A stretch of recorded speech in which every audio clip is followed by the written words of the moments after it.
Hey everybody, this is Kaizel here. I'm an English teacher and learning coach. Hoje eu tô aqui para reagir à entrevista do Paulo Guedes, nosso ministro da Economia, e ele foi contratado pelo presidente Bolsonaro a ser ministro da Economia justamente pela competência técnica. O que ele mais sabe é sobre economia, ele estudou em Chicago, então o inglês dele deve ser muito bom. Então esse react aqui vai ser para ver se eu aprendo alguma coisa nova, na verdade, e mostrar como que eu estudo quando tem alguma coisa nova, alguma coisa diferente. No caso, essa entrevista aqui tá com legenda, eu achei um vídeo com legenda aqui. Vamos ver aí como é que ele fala inglês, eu tô ansioso para descobrir como que ele fala inglês. Eu acho que ele fala muito bem, porque ele morou muito tempo lá. Se o General Mourão já fala muito bem inglês, imagina o Paulo Guedes, que teve formação como economista fora do Brasil, lá em Chicago. Vamos ver, né? E vamos lá. Tell me about how important this moment is. Well, state-centered economy led us to political corruption and economic stagnation. Public expenditures rise from 18-20% in... Cara, sotaque do Paulo Guedes, muito bom, entendeu? Sério mesmo, eu só quero ouvir mais uma... Expenditures rise from 18... Aqui, ó, subiram é pra ser rose, que é o passado de rise. Economic stagnation. Public expenditures rise from... Então é tipo, as despesas públicas sobem de 18% para 20%.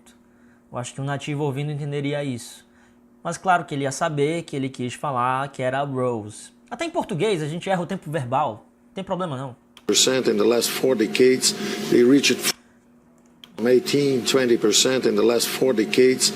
Ah, tipo aqui década também. É como se fosse o acento. Eu ouvi um decades ao invés de decades. Mas a pronúncia tá certa, só tá a entonação um pouquinho diferente, mas dá pra entender, So we are prisoners of a low growth trap, lots of corruption, excess public spending, and it's a moment of changing the axis. We are going in the direction of a market-driven economy.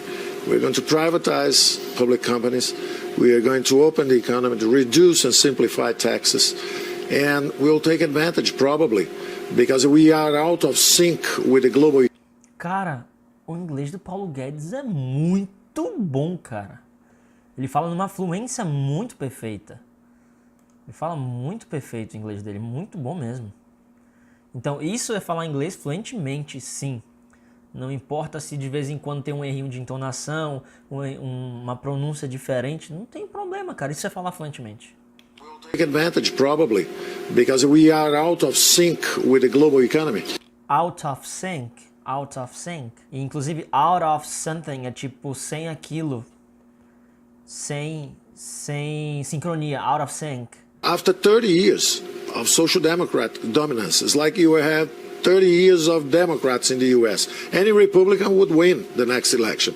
Or you had 30 years of Labour in the UK. Any conservative would win the next election. So you were seeing a very vibrant democracy at work. There was never a risk like the losers in the Brazilian election were trying to convey to international opinion, like, well, Brazil is at risk, it could be closed politically. This is a misperception, a complete misperception, because we don't want to jam the Congress. Daqui eu não conhecia, eu acho. Because we don't want to jam the Congress with... Jam the Congress. Ah! Eu nunca usei essa palavra. Juro pra você que eu nunca usei essa palavra, nunca usei essa expressão de jam alguma coisa. We are going to send to the Congress because we don't want to jam the Congress with 3, 4. We don't want to jam the Congress. A gente não quer travar o Congresso. Acho que eu só usei essa palavra jam usando pra traffic jam, tipo o engarrafamento, o trânsito travado. Mas eu nunca tive a percepção de usar jam de uma outra maneira, tipo falar que outra coisa estava travada. We'll get it. At least we'll go like the private companies work with big, bold targets. Okay, so let's talk about that. You think you can get the budget? Não sei o que é isso, big. Companies work with big, bold targets. Okay, so let's. Juro que eu não sei o que é isso. We'll go like the private companies work with big, bold targets. Okay, so let's. Big and bold, big, bold. Vamos procurar, né? Nosso amigo Google. Big, bold. Vamos lá, big, bold meaning.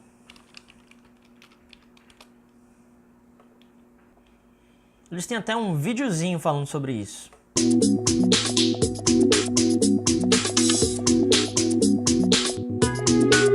É para descrever coisas, não pessoas. Uma coisa assim que visualmente striking.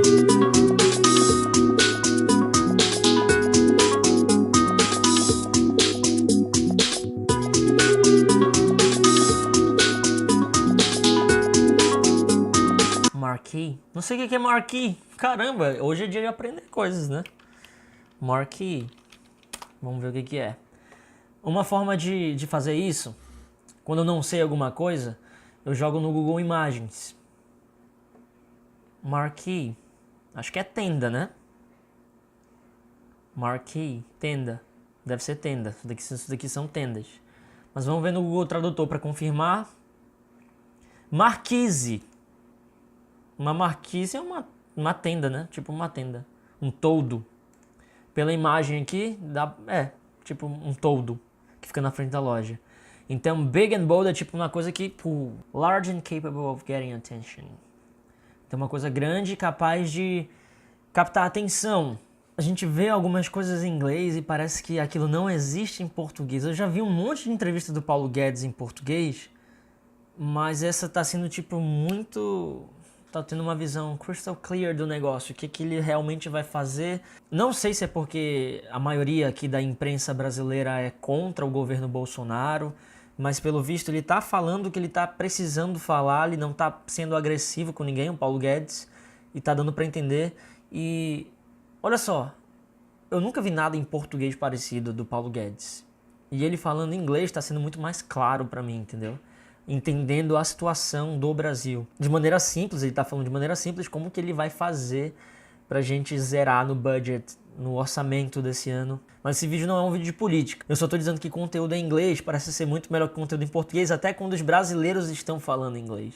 Aprendi a expressão big and bold e aprendi o que é marquee, que é marquise, que é como se fosse um toldo na frente da loja. Eu não sabia disso.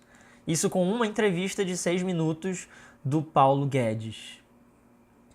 E o inglês do Paulo Guedes é muito, muito, muito bom. Eu não imaginava isso. Eu imaginava a fluência dele, mas eu imaginava ele com um sotaque um pouco mais forte, entendeu? Sotaque mais abrasileirado, mas não, o sotaque dele é top. Eu, por exemplo, não conseguiria falar tudo isso que ele falou. Por quê? Porque eu não tenho vocabulário suficiente para conversar sobre economia.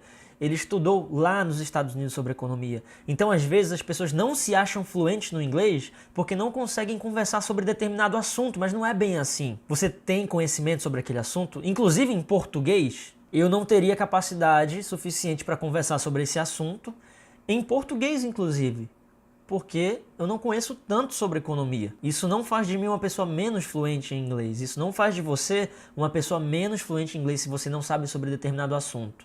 Então, começa a estudar sobre esse assunto. Eu aprendi muito nesse vídeo. Não só essa expressão big and bold e a palavra marquee, mas aprendi sobre como utilizar algumas palavras em relação à economia, coisas que eu já sabia em português, só que agora em inglês. Então é muito interessante fazer isso, estudar com entrevistas em inglês. E é assim que eu estudo inglês hoje em dia. Eu quero aprender alguma coisa, vou aprender aquilo em inglês, mesmo que eu não saiba aquilo em português. Eu vou aprender direto em inglês, porque automaticamente eu vou aprender mais inglês e vou aprender alguma coisa nova. E é isso, parabéns pro Paulo Guedes, o inglês dele muito bom, cara, muito bom mesmo. Se todo brasileiro tivesse o inglês do Paulo Guedes, não haveriam escolas de inglês e eu não existiria aqui também. Então, até o próximo vídeo.